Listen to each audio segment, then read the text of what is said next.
The Coleman medal, the Norm Smith medal, Brownlow medal is Jimmy Bartel. Matthew Lloyd.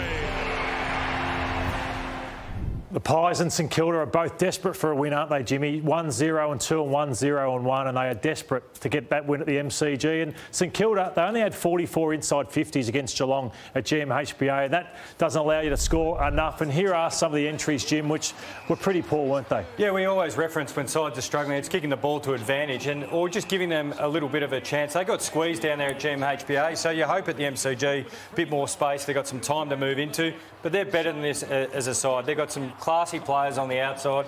Just need to actually give their forwards a better look. Yeah, so they've got to be looking to score 100 points, and they didn't get anywhere near that on the weekend with entries like this where they rushed themselves, Jim, and got themselves into trouble. Yeah, it was already out there. Henry's a much better player than that. Just back your forwards in, take it in quick. As we see another long one down the line, they force a really good contest. Here, Stanley fumbles the ball. But again, you got the opportunity.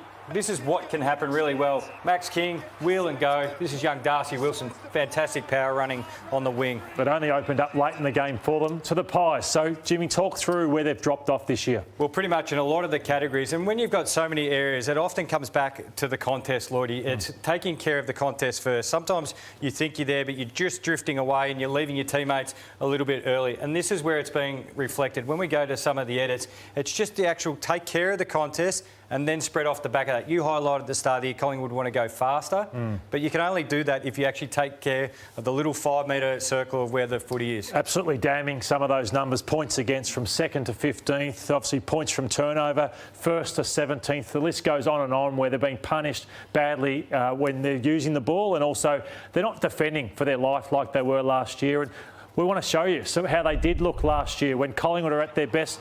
This is just, you just want to do it. This is infectious. When one player does it, the next player wants to do it. They're not doing that at the moment. And the key for me is when the ball is in dispute, you still got players. Look at this, they're all coming in. Whereas at the moment, when the ball's in dispute, just drifting past the contest in the first 2 rounds. Look at this, next player in, McCreary's in, there's Maynard coming forward, Dacos providing the next number. All these edits, players are coming in to the next one. Players are coming in, which then allows you then to get the ball on the outside. This is highlighted against Gold Coast. 1, 2, 3, and it's pretty key because when the ball gets played out, so the ball's kicked in here for the Gold Coast Suns. Watch this, first thing, come take care of the contest. Pendlebury, keep your eye on him. That was crisp at the front. Look, you're in at the contest. Then we come back and there's Pendlebury involved and a couple of players up here, they'd already pushed back. But you then get your opportunity on the rebound that way. So you've got to do that first, go help your team win it, join in on the way out. So at the moment, their pressure isn't good enough. So they're all under siege as a defensive group. You saw they were slowed up. So numbers can get back, they can help. Then their chains can start out of defence. And Jimmy, there's a Saint you think should target Nick Dacos. I really rate this player. Everyone talks about Philippou and Owens. I love what Marcus Winhager brings to the Saints. He's tough, he's got a huge engine, and he actually made a name for himself playing on some really high-quality players in different positions. There's some mids, some wings, half-forward types, and he shuts them down. He's tough, and as I mentioned, he's got the engine to go with any players. I'd love to see him get the Dacos matchup. He's had a broken hand, so this might actually help him get in the game. This is what I'd like to see him do. Dacos is always going to get the footy, but how can you limit the impact? You highlighted the grand final where he steps inside. The whole ground's at his disposal. If you can force him back, give up the handball and make somebody else kick quickly, or even himself, force him to handball the ball there, keep him facing the other way. As soon as he faces his goals, look out, Nick Dacos, best in the game at picking you apart. Early in the week, I thought the Saints could do it, but I'm going to back the Pies in the rebound tomorrow night. Jim, do you think they will? Yeah, I think they will win the Pies. Yeah, the Pies for me, Ed. I saw Craig McRae today at Sportnext, and he said the big thing they have to do is kick it to the blokes in the black and white stripes. Yeah, the turnovers have been killing them. All right, don't forget the Spuds game for our great friend Danny Frawley, because I'm overlay here of what's going on. This is for mental health. Don't forget, if you want to donate, www.saints.com.au/spud. Our great friend, the great Danny Frawley, we remember him. To Anita and all the family, we're thinking of you at this time, but it's a wonderful thing that the club is doing for St Kilda, and we want everybody in football to get behind it to help mental health. All right, boys, let's go to the Medallion Club. The Coleman medal, the Norm Smith medal, Brownlow medal is Jimmy Bartel. Matthew Lloyd. Adelaide were extremely poor last weekend, Jimmy, against the Gold Coast Suns. Geelong got the points, not convincingly, but it's a big game there at the Adelaide Oval on Friday night, and you want to see a lift from the Geelong small forwards. Yeah, the Crows are super at home, and I know these Cats forwards provide a lot of transition, but when you've got Dempsey, Henry, Cameron, Hawkins, you need these guys not only transitioning, but getting back inside forward 50. This is last week, only 2 tackles between them inside forward 50. A small number of score involvements for a group like this, and only 1 goal, 2 between them. So for me, these guys, when we saw them at their absolute best, Lloyd, yeah, they were getting up the ground, they're providing inside forward 50s, but they're finishing off the work at the feet of some of those bigger forwards, but also providing that pressure as well. Because if you've got essentially 2 key forwards and 2 third tall types, you need some pressure at ground level. And this guy, he was an All-Australian by getting in there, front and square, tackling and getting the reward off the back of that. A lot of Cats fans are screaming for Toby Conway to play and not Reece Stanley. How did you see Reece Stanley last week against Rowan Marshall? He wasn't great. Rowan Marshall is a super ruckman and took the points definitely in this battle. And I think this is an opportunity for the Crows with big Riley O'Brien. He can actually do what Marshall did here, get the ball on the outside. I know we'll talk about Adelaide's midfield, but he's got the height, the reach. He can mark the footy, but he can get involved in this sort of stuff around the ground.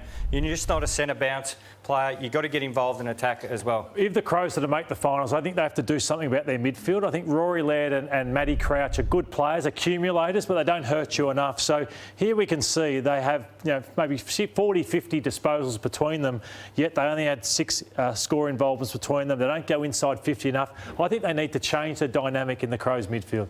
Crows, I know it was raining last week, which should have encouraged the ball going forward. Actually had negative metres gained on handball, but it's that mix. I reckon you've got to have one of these guys because they go in and get the footy, but it's got to be the mix of Dawson, Smith, and then Rankin and Rochelle who comes through there because, as I mentioned, they can get first hand on it, but you can't just keep grinding away. Look at the point of difference they've got. They've got to actually try something attacking if they're going to come up the ladder. Yeah, they kicked 5 of their 6 goals, these 2 players, absolute superstar players. Jimmy, who do you see finishing higher this year out of Geelong and the Adelaide Crows? I'd still trust the Cats, not because I've got the Cats pyjamas on at home, but they still get their home games down there, which they have a big advantage in down Adelaide, there. Are you tipping the Crows? Yeah, I think the Crows. Yeah, I'm tipping the Crows as well in this one. What a big one Saturday night. Essendon coming off a win. The Essendon, what was it called? Essendon Edge. Essendon Edge. With the Essendon Edge, they've got that versus Sydney Swans, who are the most informed team in the competition. And I love the speed of the Sydney Swans. They're aggressive, they tackle hard, and then they just take off. So once they win that ball back, look at the power they've got. Florent, it's Rowbottom, it's Warner, it's Heaney, it's Goulden. It just, the list goes on. Yeah, and McInerney as well there on the end, but it's their ball use off the back of it as well. Heaney starts this play. There's one fumble. Guess who comes back into shot? Heaney, this is what we're talking about. The Pies actually come back to the footy. But look at this. They kick the ball to advantage. They've got mids who can play actually as genuine forwards. And this edit is my favourite. This is Roberts who comes up. Watch who pops up and gets the footy. Papley's on the ground here. Keep that in mind. And this is McInerney. We're not even past the centre. So as the ball plays out, look at this running power that you talked about. Roberts gets the footy. He was back at the start. Here's McInerney and here's Wicks. And again, we mentioned Papley, who was on the ground not long ago. As this ball comes down, it still moves at a good speed. Goulden, magnificent kick, just allows Heaney to come into the footy. And you watch when this ball comes inside forward 50, there's Wicks, Papley, and there was McInerney just off to the side. And they've all ran past Collingwood players as well in that game of footy. Just in terms of the small forwards at Hawthorn, they did hurt the Bombers in the game. So I think the Bombers got the win, but defensively I think there's a few question marks about them. Well, because they've moved Martin back there and they're trying to play a system defence or a backline group, this connection piece. This is Ginnivan just here. We've highlighted 3 Essendon players. So we've mentioned the Swans forwards, how much they'll run and move. This is Hawthorn last week. Probably don't have the experience as those Swans group. But look at the amount of players that Ginnivan goes past here. He's not exactly sprinting. He's just following the play. Again, we're down to the same 2 here. They're just jogging along. Just jogs out into space. He's hardly sprinted inside forward 50. That's going to be a problem this week if they're not connected and communicating. Here's another one coming off. This is Moore. Kicks the ball in, scraps it through. No one follows him. Everyone just starts jogging. Look who pops up here at the end. That's going to be Papley on the weekend. He's just going to keep moving back inside forward 50. and he'll hurt you on the scoreboard. And this is when you've got a new defender, Martin, who can provide plenty of attack. This is no man's land here, guarding nothing, grass. You've got already an Essendon player in front of you. You can't tell me the Swans smart forwards wouldn't just get out the back. Look at this. He can even just lob this on his left foot, Ginnivan. Child just popping up. So they've got to be connected as a group. Yeah, that's a big question. I think the Giants and the Swans are so good offensively and defensively. That's where the Bombers have got to improve with their team defence. Jake Stringer, great to see him back last week, one of the best players on the ground. He did it in attack, so he's bombed 4 goals from 50. He was a permanent forward last week.